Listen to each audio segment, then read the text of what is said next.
This is chapter number 7, Ashoka, the emperor who gave up the war. We are taking question and answer of this, and we'll like to cover all the chapter, total chapter. Here are the pictures. We are going to come again whenever the question requires it. So you have to keep these pictures in mind. Who started the policy of Dhamma? Now Dhamma and Dharma, they both are same. Dhamma, Dharma are same. Dharma is a Sanskrit word. Dhamma is a local or Prakrit language word. So the answer is Ashoka started the policy of Dharma or Dhamma. So what was Dhamma? What was Dhamma? The code of conduct. Dharma, Dhamma, how to do, what to do for a citizen or a person who is living being. Don't have to fight with anyone, respect everyone's religion. So how to live in this society? So this is Dharma. This is Dharma. The Prakrit language gave birth to the Dash language. So Prakrit language gave birth to the Pali language. Pali. What was the purpose of the following the policy of Dhamma? Dharma or Dhamma. So this is actually Niti, policy of Dharma. What was the purpose of following the policy of Dharma or Dhamma? So we are talking about Samrat Ashok, Emperor Ashok. And Ashok followed this policy to uplift the moral of his subjects, though he did not declare Buddhism as the religion of the state. That means I'm talking about subjects means the citizens or the people who are living in his empire. So he followed this policy in order to uplift the moral of his people, but he did not declare Buddhism, though he was quite inspired by Buddhism, but he didn't declare Buddhism as the religion of the state. He was quite all those things which are being said in Buddhism, he was having all these things in his thoughts, and that's what he wanted to propagate. So this is how the answer will come. So the purpose of following the policy of Dhamma is like this. Dhamma is the Prakrit word for the Sanskrit term dharma. So we just discussed about that, and it's true. It's true. Ashoka was inspired by the teachings of. So we just answered this. Gautam Buddha teaching, Upadesh, sermons. So Ashoka was inspired by the thoughts, teachings of Gautam Buddha. Buddhism is by Buddha. When did Ashoka's inclination towards Buddhism developed? So when it got developed, because he was already inspired by the thoughts, the same area, Vajji, it's quite nearer to that Patliputra, etc. So he is Samrat Ashok. You see there is a picture of Bhagwan Buddha also. But the thing started here. It was the battle of Kaling, fought between 261 and 262, this BC. So here they fought a war and he won also. And 1 lakh people died. All the Daya river in the Kaling, it was all red. So after the battle of Kalinga, he slowly became the follower of Buddhist religion because 1.5 were captive, 1 lakh were killed. So he became the follower of Buddhist religion, and the basic idea he adopted was the path of non-violence, ahimsa. From where does the term Dhamma was taken from? So this has been taken from Prakrit language. So wherever there is a language, even if you are living in certain region, there will be some local language. Like where I am living, we call Bhai Sahab as Bhaiji or Bhaiji kya hal hai. So this is a Prakrit language here. Who constructed the Great Wall of China? Actually, there is no single person who constructed. 2300 years back, there were six dynasties. Six dynasties, different emperors came and they contributed in construction of this wall. Right? So it's not one person. But at the last, it was Qin dynasty, and they made, the emperors and the other people made the northern part. They connected the northern part of this Great Wall of China. What was the language in which the rock edict was written? Now, this is not in your book, but still I have kept it. The rock edicts were written in a Brahmi script, in Prakrit, which were the language of this Prakrit, that is the native or the local language, which were the language of the common people. So, this is the answer. Why the Great Wall of China was constructed? This is the Great Wall of China, and there was various reasons. See, this is a boundary of two empires. Here we have emperors, his subjects, the farmers, the herders, and the general public. So from the other side, there was always adversary, fighting, coming inside, and killing people and looting them. So they made this wall. It was small at the initial, but on due course of the time, the length became to 21,196.18 kilometers. So this is one of the wonders of the world. Great Wall of China had a system that at a very distance of about 100 and 200 meters, there will be a watchtower, Burj, watchtower. So why do we have a watchtower? I'll just show you here. This is 100 meters from here to here. Let me expand it. So this is what? This is a tower, watchtower. And what is happening, in order to do the surveillance, Nigrani, then again, after 100 meters, there will be again watchtower like this. Burj, in Hindi it's called as Burj. What is a watchtower? We just discussed this. Watchtower. So, watchtower is a type of fortification used in many parts of the world. It differs from the regular tower. It looks like a freestanding structure. We are not actually relating it with the Great Wall of China. We are just saying that watchtower is another type of fortification.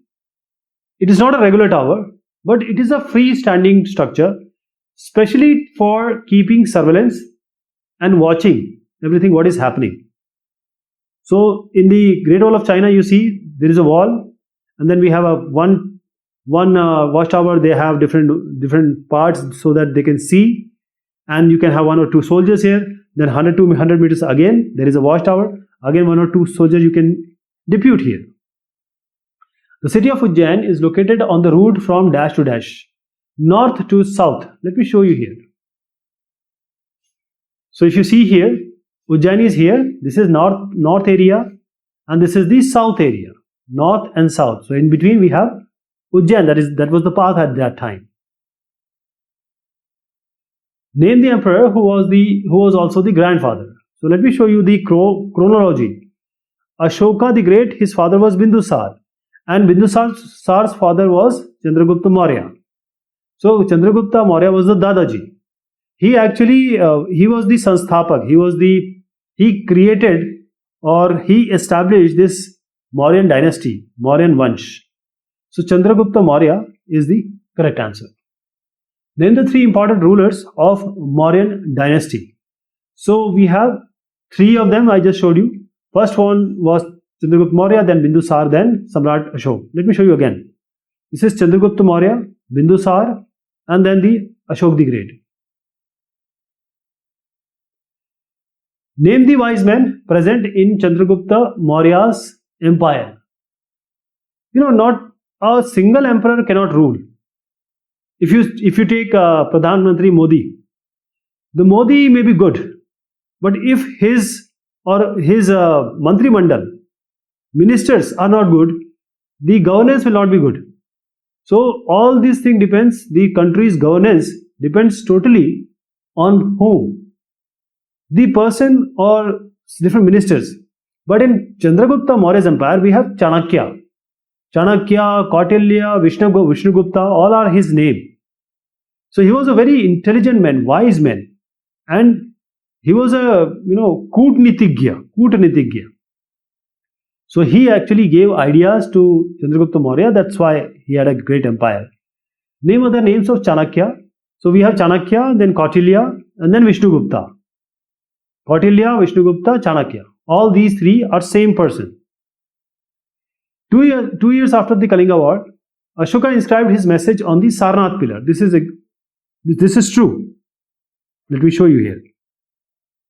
So we are talking about this Sarnath pillar. So there were inscriptions. So whatever he wanted to say, he wanted to propagate, or let his subjects know what he wanted to do, what are the adesh, what are the indicators, or what he wanted to say, all these were inscribed. So Sarnath pillar, and this is absolutely true. Name a prosperous kingdom lying between the rivers Godavari and Mahanadi. So let me take you there. Kalinga. I'll show you here. So we have two rivers, Kalinga. So we have two rivers which we just talked about. Here we have Kalinga. Kalinga, you can say it's a southern part of Odisha. Now Odisha. How were empire different from the kingdoms? No, kingdom is not that large, not that huge. It's like Mahajanpads, but it's not empire. Empire means a samraj. It's a huge area. So wherever you are looking at these points, red points, dots, these are all the Mauryan Empire different parts, because we have got the inscriptions here. Main governing points were Takshashila, Nalanda, like this. Okay. So this is the empire. Okay. Now the next question is, which of the two was larger, an empire or a kingdom? We have just seen that empires were larger. For whom does the emperor collected taxes? So whenever we talk about an empire, what does it mean? It's a large area. It's a huge area. In order to govern, supervise that area or region, we need to have, or the emperor would have, a lot of officials and army men in order to save or protect security. So in order to give them money, they give them all the resources, they have to collect the taxes. So the taxes were collected from farmers, herders, craftspersons. So what we have seen is that most of the routes they have applied for taxes. In the book for which the administration of the Mauryan Empire was known. So as I said, Kautilya, Vishnugupta, and Chanakya, all these three are same. Kautilya, Vishnugupta, and Chanakya. So they are indicating the same person. Arthashastra. So this is the book for which the administration of Mauryan Empire are known. We have got a lot of information from this book, Arthashastra. What do you mean by Arthashastra? Artha means money. Shastra means some book. So Arthashastra is a book in which the ideas of Chanakya regarding the administration of that period have been written. So all the information we are getting from there. Now this question is, the next question is, the person who deciphered the Brahmi script was an employee of the. So in the Ashokan Empire, most of the inscriptions on the metal or on the wood were done in Brahmi script. Now this script was deciphered. Deciphered means actually understood. Who was the employee?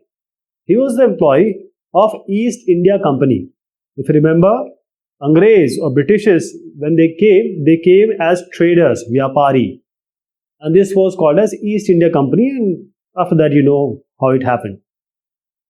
What is the modern name of Pataliputra? Pataliputra, Patna is the modern name. The capital of Bihar is is this Patliputra or Patna. One picture is equivalent to 1000 words or maybe 10,000 words. So this is what you have to keep in your mind. Patliputra, which is present day Patna. Name the ruler who tried to convey his message to the people through inscriptions. So Ashoka, we have already discussed previous questions. He was one of the pioneers or leaders who have actually written or tried to write everything on as an inscription so that people should understand his dharma, his orders, etc. So these are the inscriptions we are talking about. What was the ancient name of coastal Odisha? Now let me take you here. This is Kalinga. Kalinga. So after this war, after this battle, Ashok changed. So this is called Kalinga. Why did Ashoka decided to give up wars? So let me just show you this place, Kalinga. Kalinga, it's between two rivers. One of the question is coming like that. Why did Ashoka decided to give up wars? Actually, 261, 262 Isa Purva, that is BCE, he was Raja or king for 8 years. And Kaling was an independent area. So he fought a battle and he won. But 1.5 were captives and 1 lakh died. So there is a Daya river and it was all bloodshed. It was red. So he thought, what did I get? Monks, Brahmins, everyone was killed. And those who were killed, some didn't have hand, some didn't have leg. And the people, the relatives, they also got worried because, if a person is like this, so he was horrified by the violence and bloodshed caused due to wars. So this is violence and bloodshed that changed his heart, that changed his mind. And this wars, right now also, we don't want wars. Wars are always horrible. It may be between two armies, but the after effect on the people, on the individual, on the citizens is really bad. Okay? So just remember, don't fight because there is nothing in fight. There is nothing to war. And we have seen wherever this NATO and all these things are there, wars are still there. In the Middle East, war is going on. Name a gateway to the northwest, including the Central Asia. So let me show you here. What is this black spot? Northwest. What is the gateway? It's Takshila. It's Takshashila. This is Takshila. Administration of the important Mauryan provinces was placed under the control of. So the Mauryan provinces, as we know, the Patliputra was already there, but 2 more, Takshashila and Ujjain. 3 of them, these were the main, you can say, the supervising or governance point. So royal princes, Patliputra or present day Patna, the emperor, they used to say supervise that area, right? But what about the areas which are far off? This area, Takshashila, is so far off. Today also, if we go by train, it will take around more than 20 hours. At that time, only horses were there or chariots were there. So, in order to govern these areas, Takshashila, Ujjain, in these places, the royal princes Rajkumar were sent. List one of the major problems that troubled Ashoka in later years of his rule. The grandsons of Ashoka, they were fighting for the throne, Sinhasan, Gaddi ke liye ladai. After Kalinga battle, Ashoka did a wonderful job. He tried to tell everyone or send the message that there is nothing in war. You won't get anything. So he created this dharma, he created this dharma Mahamatta. But the grandsons, when he was actually dying, you can say Ashoka, the grandsons were fighting for that particular throne, for which Ashoka has said that it has no use. Ashoka appointed special officials who were known as the Dhamma Mahamatta. Dhamma or Dharma you can say, but because book has given us Dhamma. So after this war of Kalinga, his mind changed, his heart changed. And then what he saw in his empire, there were different religion people. And they were fighting because of religion. The neighbors were fighting. The people or the family persons were fighting. And the servants and slaves, the neighbors, they were not treated in a good way. They were treated badly. So all these things he saw that my empire has a lot of problems. So I need to get them, the subjects, let them know that all these things are not the proper conduct. This is not how you should live. So he appointed some officials called Dhamma Mahamatta. And then they were sent to different parts of his empire, and they would either send his message, or whatever is written in the inscriptions, that is the message of Ashoka, they are supposed to tell them and read it aloud to all those people who can't read. And also Syria, Egypt, all those places also, these messengers of Ashoka went to spread this idea of Dharma. Dhamma Mahamatta went from place to place in order to spread the concept of Dhamma. True or false? It's true. Name the script with no descendants and which became extinct by 400 CE. Now this is not in your book, but I'm just telling you this is called Kharoshti. Kharoshti.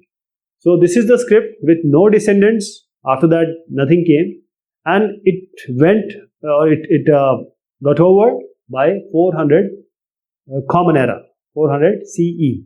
Kharoshti. Name one of the capitals of Mauryan dynasty, including Ujjain and Patliputra. So tell me, this is Patliputra, this is Ujjain. What is the third one? This is the third one, black spots. Takshashila. Takshashila.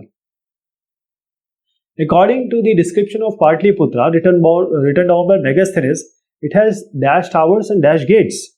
So let me tell you about Megasthenes first. Who is this guy? Megasthenes. He came as an ambassador from Yunnan, the Greece, today is Greece, Seleucus Nicator, and he came to the royal court of Chandragupta Maurya. And whatever he saw, he actually wrote. He penned down that whenever the emperor comes, it's royal way he comes, and people are dancing, and he eats only when somebody take a bite, and then the emperor wouldn't sleep for more than 2 nights in the same bed. So he gave the idea of 570 towers and 64 gates, and these towers were actually the watch towers, and 64 gates to come inside and go out, that is the Pravesh Dwar.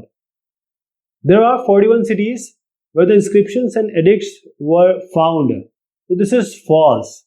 This is false. And I'll give you as an exercise, just find out how many these red dots are here. The number of dots are the actual number, but it is not 41. During the modern period, the royal princes were appointed as, and they were appointed as governors. So as I told you, the Rajkumars or the royal princes were sent to this Takshashila and Ujjain because emperor was at Patliputra, Patna. So Rajkumars were sent, princes were sent as a governor there. Seleucus Nicator belonged to, we just talked about this, Greece, Yunnan. At that time, Yunnan we call it, present day Greece. And his ambassador, Megasthenes, came, who wrote all the account of that particular empire. Name the region that was popular for the production of blanket during Maurya Empire. So this is northwest. Northwest. So in the book it is given northwest, so I am just saying northwest. Name the city discussed in the detailed way by Megasthenes. So Megasthenes came to royal court of Chandragupta Maurya in Patliputra. So he gave that the number of watchtowers, number of gates, all he gave, Patliputra. The lines that we see on our currency notes and the coins are taken from the Ashok pillar located at Sarnath. So I am talking about this. These are we are talking about. So we see all this in coin, and so the place is called Sarnath, Ashok Stamp. Okay. The empire inherited by Ashoka was founded by his grandfather. Yes, it's absolutely correct. So if you see Ashok the Great, his father was Bindusara and Bindusar's father was Chandragupta Maurya. So he was the main person, key person, Chandragupta Maurya. So you can just tick true. Name an enemy of Dhanananda who helped Chandragupta to seize the throne of Magad. Now this is not given in your book, but still Kautilya. Whenever we talk about Chandragupta Maurya, we talk about Kautilya, Vishnugupta, or you know the name, the third name, Kautilya, Vishnugupta, and Chanakya. All these three are the same person. And because of his intelligent mind, he was a very wise man. And because of his ideas, Chandragupta Maurya actually did what he achieved. So this enemy of Dhanananda, who helped Chandragupta to seize the throne of Magadha, throne means Sinhasan, is Kautilya. Which area was under the direct control of the emperor? The area around Patliputra was under the direct control or supervision of the emperor. This is the area, right? So nearby area, the emperor could control, right? So it was in direct control. Name some of the countries where Ashoka sent his officials to spread Dhamma. So Ashoka sent his officials to spread Dhamma to Syria, Egypt, Greece, Sri Lanka. Actually, Ashoka appointed certain officials called as Dhamma Mahamatta. Dhamma Mahamatta. And in order to propagate his ideas to his subjects and also to the subjects of other countries, he sent them. What was the turning point in Ashoka's life? This is the turning point. Kalinga War, the Battle of Kalinga was the turning point in Ashoka's life. Because as I told you, more than 1 lakh people died and all the river was red. And he just thought that why we are doing this? We are killing people in order to get the land. What is the point? What were the crops that the Indus people cultivated? So this we have already seen in the previous chapters. Pulses, wheats, barleys, peas, rice, sesame, linseed, mustard, dale, gehu, jaw, matar, chawal, til, alsi, sarson. These all were cultivated at that time, Indus people. This question I have taken from a previous chapter, but it comes here also. So sometimes you will see questions which are say interconnected, right? And so we have taken around 50 questions now. I hope this covers all the chapter. These 2 questions are for you. Now I would like you to answer these questions. Even if you answer one of them, then I can very well say that you have understood this chapter, right? Any one of these will do. Thank you so much and take care of yourself.